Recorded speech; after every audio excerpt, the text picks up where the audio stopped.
இன்னைக்கு வந்து மொழிகள், விலங்குகள், பறவைகளுடைய மொழிகளை பத்தி தான் பேச போறோம். வாங்க வீடியோக்குள்ள போலாம். பொதுவா வந்து பார்த்தீங்கன்னா, நம்ம ஊர்ல நாம பேசக்கூடிய மொழி தமிழ். பக்கத்துல இந்த பக்கம் பார்த்தோம்னா தெலுங்கு பேசுவாங்க, இந்த பக்கம் பார்த்தோம் கன்னடம் பேசுவாங்க, இந்த பக்கம் பார்த்தோம்னா மலையாளம் பேசுவாங்க, கொஞ்சம் அப்படியே மேல போனோம்னா ஹிந்தி பேசுவாங்க. இப்படி ஒவ்வொரு மனுஷனும் தன்னுடைய இன வாரியாக, மொழி வாரியாக என்ன பண்ணிக்கிறாங்க? தனக்கான மொழிகளையும், தனக்கான இலக்கணத்தையும், தனக்கான கூற்றுகளையும் எல்லாமே வகுத்து வச்சிருக்கிறாங்க. நம்ம எல்லாருமே வந்து நினைச்சிட்டு இருக்கிறோம், விலங்குகளால பேச முடியாது அப்படின்னு சொல்லிட்டு. ஆனா விலங்குகள் நினைச்சிட்டு இருக்கோம், நம்பளால அவங்க கிட்ட பேச முடியலன்ட்டு. ஆனா ஒரு சில நேரங்கள்ல மனுஷங்கள் வந்து ஒரு சில விஷயங்கள டீகோட் அப்படிங்கிறது பண்ணியிருக்கிறாங்க. டீகோட். ஒரு சில விலங்குகளுடைய பேச்சுக்கள நம்மளால உணர முடியும். நம்ம கூப்பிடுறோம்னா, அத நம்மள அட்டென்ஷன் பண்ண முடியும். அவங்களோட லாங்குவேஜ்ல. இப்ப நீங்க உலகத்துல எந்த மூலையில வேணாலும் இருந்துக்கோங்க. நாய்கிட்ட இப்ப பைரவர் நாய் இருக்குது இல்லையா? அதுகிட்ட போயிட்டு நீங்க எப்படி அப்படின்னீங்கன்னா, அது உங்கள உடனே திரும்பி பார்த்து வாலாட்டும். என்ன காரணம்? இப்ப இதுவே நீங்க வந்து ஒரு பைரவர் பார்க்குறீங்க, ரோட்ல எங்கேயோ போறீங்க, வண்டி நிறுத்திட்டு கூப்பிட்டீங்கன்னா என்ன பண்ணும்? ஓடும். நம்ப பேசக்கூடிய மொழி தமிழோ, தெலுங்கோ, இங்கிலீஷோ, கன்னடமோ, மராத்தியோ, மலையாளமோ எத பேசினாலும் ஓடும். அதோடைய லாங்குவேஜ்ங்க அப்படிங்கிறது என்னது? ஃபர்ஸ்ட் என்ட்ரி ஆவுறது. இது வந்து நாம நினைச்சிட்டு இருக்கிறோம். ஓகே. நாம நினைச்சிட்டு இருக்கிறோம், இது ஒரு சாதாரண ஒலி, இது ஒரு சாதாரண சத்தம்ன்ட்டு. நம்மளுக்கு அப்பாற்பட்ட அந்த விலங்குகளுடைய கம்யூனிகேஷன்ல இது வந்து ஒரு லாங்குவேஜ். கோட் வேர்ட் லாங்குவேஜ் மாரி இல்ல. அவங்களுடைய மொழியே இதுதான்னுட்ருக்கு. ஓகேங்களா? நீங்க நாய் வளர்த்துறவங்களுக்கு தெரியும். நாய் கூட பழகுறவங்களுக்கு தெரியும். நாய் வளர்ற இடத்துல இருந்து பார்க்குறவங்களுக்கு தெரியும். மனுஷங்கள மாரியே நாய் என்ன பண்ணும்? நாம வந்து பேசுறோம். பேசும்பொழுது சத்தமாக்கப்பட்டது, ஒலியாகப்பட்டது வருது. நாம நினைச்சிட்டு இருக்கிறோம், நாய் குலைக்கும்போது தான் சவுண்ட் வருதுன்னு. அதுக்கு முன்னாடியே வந்து பார்த்தீங்கன்னா, ஒரு நாய் இன்னொரு நாய் பாக்குது அப்படின்னா, வாய மட்டும் ஆட்டும். அது வந்து வாய மட்டும் ஆட்டும். நாம நினைச்சிட்டு இருக்கிறோம், அது ஏதோ வாயாட்டுதுன்னு. ஆனா அது கம்யூனிகேட் பண்ணிக்குது. அதுக்குள்ள வந்து பார்த்தீங்கன்னா, பரிவர்த்தனை அப்படிங்கிறது நடக்குது. என்ன பரிவர்த்தனை? கருத்து பரிமாற்றம் அப்படிங்கிறது நடக்குது. நம்மளால அத உணர முடியல. நம்மளால அத புரிஞ்சுக்க முடியல. அத உணர்ந்தவங்க, அத வந்து என்ன பண்றாங்க? வாழ்நாள் முழுக்க ஆகும். அதெல்லாம் நம்ம உணரணும்னா.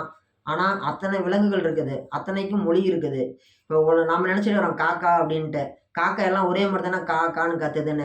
எவ்வளோ கருப்பா இருந்தாலும் எல்லா காக்காவ கொண்டு போய் விட்டாலும் அதோட ஜோடி கிட்ட தானே இங்க ஒரு ஆண் காக்கா இருக்குது, இங்க ஒரு பெண் காக்கா ஒரு 100 காக்கா இருக்குது அப்படின்னா, இந்த ஆண் காக்காவுடைய ஜோடி கிட்ட தானே இது கரெக்ட்டா போகுது. எல்லாமே கருப்பா இருந்தாலும் அதுக்கு தெரியுதுல்ல, தன்னோட ஜோடி இதுதான், தன்னோட இணை இதுதான் அப்படின்னு. இப்ப வந்து இங்க ஒரு காக்கா இறந்து போய் கிடக்குது. நான் இங்க நின்னு பார்க்குறேன். சபரி இங்க நின்னு பார்க்குறேன். இந்த காக்கா இறந்து போன காக்கா பக்கத்துல. எங்க ஊர்ல இருக்கக்கூடிய ஒரு காக்கா என்னை பார்த்துருச்சு. 2 ஸ்டாப் தள்ளி நான் போறேன். அங்கேயும் என்னை வந்து காக்கா துரத்துது. நான் நினைச்சிட்டு இருப்பேன், அங்க இருக்கிற காக்கா தான் 2 ஸ்டாப் தள்ளி வந்து என்னைய துரத்துதுன்ட்டு. உண்மை அது கிடையாது. காக்கா இந்த மாரி அடையாளம் சொல்லிரும். இந்த மாரி நெட்டையா, சிவப்பா, ஒல்லியா ஒரு பையன் இருப்பான். அவன் வந்து பார்த்தீங்கன்னா, இந்த மாரி தான் இருப்பான். அவன அங்க அடையாளம் இதுதான். அவன நீ எங்க பார்த்தாலும் விடாத, அவன் தலையிலேயே போய் கொத்து. அவன் வந்து நம்ம குடும்பத்த சேர்ந்த ஒருத்தர் இறந்து போயிருக்கும்போது பக்கத்துல இருந்தான். எனக்கு என்னமோ அவன் ஏதோ பண்ணியிருப்பானான்னு சந்தேகமா இருக்குது. அவன விடாதீங்கன்னு சொல்லி, காக்கா இன்னொரு காக்காட்ட தகவல் சொல்லி இது பண்ணுமாம். சிரிக்காதீங்க. உங்களுக்கு வந்து இது காமெடியா தெரியலாம். காணொளிகள் எடுத்து பாருங்க. காக்காவுடைய வரலாறு எடுத்து படிச்சு பாருங்க. நீங்க சிரிக்கிறதுக்கு இல்ல, சிந்திக்கிறதுக்கு. சீமான் அண்ணா சொல்லும்போது எல்லாம் சிரிப்பா தான் இருக்கும். ஆனா அங்க பின்னாடி நடக்குதா இல்லையா? அவரு கூட தான் பேட்டியில சொன்னாரு. மீட்டிங்ல சொன்னாரு. நான் ஆட்சிக்கு வந்த வாட்டி என்ன பண்ணுவேன்? மார்க்கு வேணுமா? நீ மரம் நட்டுட்டு வந்து என்ட்ட புகைப்படத்த காட்டு. உனக்கு நான் மார்க் தரேன்ட்டு. இன்னைக்கு தமிழக அரசாங்கம் இத ஃபாலோ பண்ணுது. பனைமரம், அதே மாரி மாமரம், எப்படி பனைமரம், மாமரம், பலாமரம், அரச மரம், ஆலமரம் இதெல்லாம் நட்டு வச்சுட்டு நீ புகைப்படத்த கொண்டு போய் குடுத்தீன்னா, உனக்கு 10 மார்க் பரீட்சையில வழங்கப்படும்னு சொல்லி அரசாங்கம் இன்னைக்கு சொல்லுது. அன்னைக்கு அவரு சொல்லும்போதெல்லாம் சிரிச்சாங்க. அந்த மாரி இப்ப நான் சொல்லக்கூடிய விஷயங்கள் உங்களுக்கு சிரிப்பா இருக்கலாம். சிந்திச்சு பாருங்க. உண்மை ஒரு நாள் உங்களுக்கு தெரிய வரும். அன்னைக்கு நீங்க தேடுவீங்க, யார்ரா அந்த சபரி அப்படின்ட்டு. உண்மையாலுமே இதெல்லாம் வந்து பார்த்தீங்கன்னா, அதுக்குள்ளாடி இருக்கக்கூடிய ஒரு மொழி. அந்த மொழி கம்யூனிகேஷன் மூலியமா தான் வந்து நம்மள இது பண்றது. இருக்கக்கூடிய விலங்குகளுடையும், பறவைகளோட விஷயத்துல நம்ம எத புரிஞ்சுக்கிட்டோம், நல்லா நம்ம பழகியிருக்கிறோம்னு சொல்லி கேட்டோம்னா, நம்மளால ஒரு சிங்கம் மாரி நம்மளால வந்து மிமிக்ரி பண்ணலாம். ஆனா, அது கூட நம்மளால கம்யூனிகேட் பண்ண முடியாது. ஆனா, நாய் கூட நம்மளால கம்யூனிகேஷன் அப்படிங்கிறது பண்ண முடியும். இது வந்து நம்ம நெனைக்கிற மாரி கஷ்டமான விஷயம் தான். ஆரம்ப ஸ்டேஜ் அப்படிங்கிறது மட்டும் தான் நம்மளால பண்ண முடியும். அதுக்கு அடுத்தபடி வந்து பார்த்தீங்கன்னா, அடுத்தடுத்த கட்டங்கள் அப்படிங்கிறது எல்லாராலயுமே எதார்த்தமா நெனச்ச மாரி போக முடியுமான்னு சொல்லி கேட்டோம்னா, போக முடியாது. போக வாய்ப்பே கிடையாது. என்னான்னு சொல்லி கேட்டோம்னா, நம்மளால அறிஞ்சிக்க முடிஞ்சது, தெரிஞ்சுக்க முடிஞ்சது, புரிஞ்சுக்க முடிஞ்சது அப்படிங்கிறது இவ்வளவுதான். இதனால தான் வந்து பார்த்தீங்கன்னா, நம்மளால அத புரிஞ்சுக்க முடியல. இப்ப குருவி கத்துதுல்ல, அதுக்குள்ளாடி ஒரு கம்யூனிகேஷன் இருக்கும். மரத்தோட காத்து ஆடுது இல்லையா? மரத்துல ஒரு சலசலன்னு ஒரு சவுண்ட் கேட்குதுல்ல, அது ஒரு கம்யூனிகேஷன். நாம நெனச்சுட்டு இருக்கிறோம், அதனால வந்து எதுவும் பண்ண முடியாது. அது ஒரு சாதாரண மரம். ஆனா உயிர் இருக்குதுன்னு சொல்லி நெனச்சுட்டு இருக்கிறோம். இந்த கடவுள் உலகத்துல கடவுளோட படைப்புல தனியா அப்படின்னு சொல்லி எதுவுமே கிடையாது. எல்லாமே ஒருங்கிணைஞ்ச ஒரு அமைப்பு தான் அந்த மரம் அப்படிங்கிறது. அதுக்குள்ளாடி ஒரு கம்யூனிகேஷன் அப்படின்னு இருக்கும். இப்ப அந்த மரத்துல இருக்கக்கூடிய பூவுல இருந்து ஒரு தேனீ வந்து ஒரு பூவ எடுத்துட்டு போகுது. அதுல இருக்கக்கூடிய மகரந்தத்தால இன்னொரு மரத்துல இருக்கக்கூடிய ஒரு மகரந்தத்தால போய் இதாவுது. அங்க வந்து ஒரு இனப்பெருக்கம் அப்படிங்க நடக்குது அப்படிங்கும் பொழுது, வேற ஒரு உயிர் மூலியமா நடக்குது அப்படிங்கும் பொழுது, அது எப்படி உயிர் மட்டும் தான் இருக்குது. அது கூட வேற எதுவுமே நடக்கலன்னு நம்ம சொல்ல முடியும். ஸோ, அதுல எல்லாமே இருக்குது. மரம் சலசலன்னு ஆடுறதுல இருந்து, உயிருள்ள அனைத்துக்குமே வந்து பார்த்தீங்கன்னா உயிருள்ள அனைத்துக்குமே வந்து பார்த்தீங்கன்னா, கம்யூனிகேஷன் அப்படிங்கிறது இருக்குது. இப்ப எறும்பு இங்க இருக்குது. இப்ப இந்த இடத்துல வந்து ஒரு 1 கிலோ வெல்லம் வச்சிருக்கிறேன். இந்த எறும்பு இப்படி வந்து அப்படியே கிராஸ் பண்ணிட்டு போயிட்டு, அப்படியே எறும்பு கூட போகும். போகும்போது என்ன பண்ணும்? ஒரு எறும்பு வந்து இப்படி லைட்டா இப்படி இடிச்சுட்டு போகும். இப்படி டச் பண்ணிட்டு போகும். அத பார்த்தோனே என்ன பண்ணும்? அந்த எறும்பு இன்னும் 4 எறும்ப போய் கூட்டு வரும். ஸோ, என்ன காரணம்? எறும்பா இருந்தாலும் அதுக்குள்ளாடி ஒரு கம்யூனிகேஷன் அப்படிங்கிறது இருக்குது.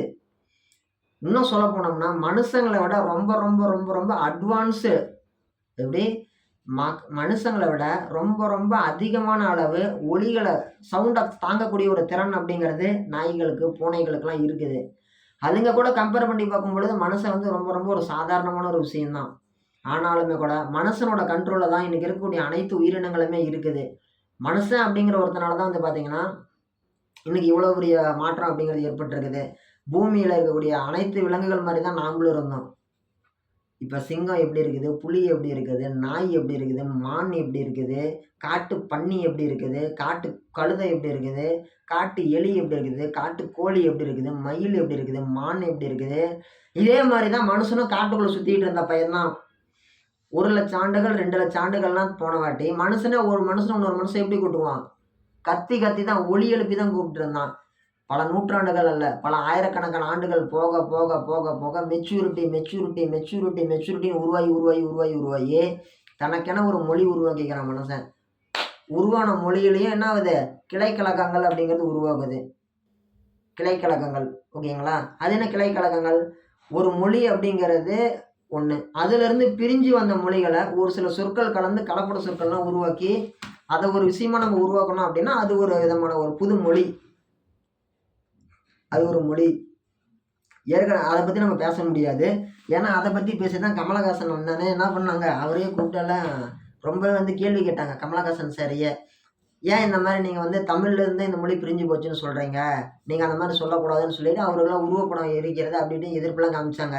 பதிலுக்கு அவர் கமலஹாசன் சார் என்ன சொன்னாரு, "நான் சொன்ன கருத்த தப்பா நீங்க புரிஞ்சுக்கிட்டீங்க. அது தப்பா புரிஞ்சுக்கிட்டது நீங்க தான் என்ட்ட மன்னிப்பு கேட்கணும்னு" சொல்லி அவரு ஒரு தக்லைஃப் ஒண்ணு குடுத்து விட்டாரு. பொதுவாவே அவர் பேசுறது யாருக்கும் புரியாது. புரியாதுன்னா புரியும்.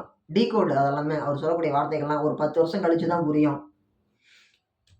குணா படத்தோடைய இன்ஃபெக்ஷனா தொற்று நோயி, நோய் தொற்று. குணா படத்துடைய அந்த ஒரு ரிஃப்ளெக்ஷன் அப்படிங்கிறத இன்னைக்கு நம்ம பார்க்குறோம். விருமாண்டி படத்துடையது, அன்பே சிவம். இந்த மாரி நெறைய படங்கள் சொல்லலாம். அதோடைய ஒரு முக்கியமான ஒரு மைய கருத்து அப்படிங்கிறது நம்மளுக்கு இப்ப தான் கொஞ்சம் கொஞ்சமா புரியுது. அவர் பேசக்கூடிய விஷயங்களுமே கூட நம்மளுக்கு இப்ப தான் புரியுது. அப்படி இருக்கும் பொழுது, மொழிகள்ல இருந்து சில மொழிகள் பிரிஞ்சு போனது உண்மதான். ஓகேங்களா? ஒரு நாட்டோடைய ஒரு மொழியில இருந்து ஒரு சில எழுத்துக்கள நீக்கிட்டாலும், அந்த ஒரு சில வார்த்தைகள பேச முடியும். இப்ப வந்து ஏ, இ, ஐ, ஓ, யு இந்த வார்த்தையெல்லாம் வந்து அப்படிங்கிறது ஆங்கில மொழியில வவ்வல்ஸு. அது இல்லாத வார்த்தைகள் ஒரு 100 வார்த்தைகள் நம்மளால சொல்லவே முடியாதாம். அந்த அளவுக்கு வந்து பார்த்தீங்கன்னா, மொழியோடைய ஒரு திறன் அப்படிங்கிறது கம்மியா இருக்குதாம் ஆங்கிலத்தில. ஏன்னா மொத்தமே 26 எழுத்து தானே. இதுவே தமிழ் மொழியில எடுத்துக்கோங்க, எத்தனை எழுத்து இருக்குது? கணக்கு சொன்னோம்னா உங்களுக்கு அப்படியே மலைச்சு போயிருவீங்க. அவ்வளோ எழுத்துக்கள் இருக்குது. அந்த மாரி நம்மளுக்கு அப்பாற்பட்ட எழுத்து வடிவமே இல்லாத ஒரு உலகம் இருக்குது அப்படின்னா, விலங்குகளுடைய உலகம். விலங்குகளோட உலகத்துல வந்து பார்த்தீங்கன்னா, சிங்கத்தோட கர்ஜனைக்கு எல்லா விலங்குகளும் பயந்துக்குதுல்ல காட்டுல. ஸோ, அது ஒரு கம்யூனிகேஷன். அது ஒரு எச்சரிக்கை ஒலி மாரி. இப்ப நம்ம ஊர்ல இருக்கிறோம், ஒரு கலங்கரை விளக்கத்துல ஒரு அபாய சங்கம் அடிச்சுச்சுன்னா நம்ம எல்லாரும் பயந்துக்கிறோம் இல்லையா? அதே மாரி தான் அதுவும். விலங்குகளுக்குன்னு ஒரு கம்யூனிகேஷன் இருக்குதா? இருக்குது.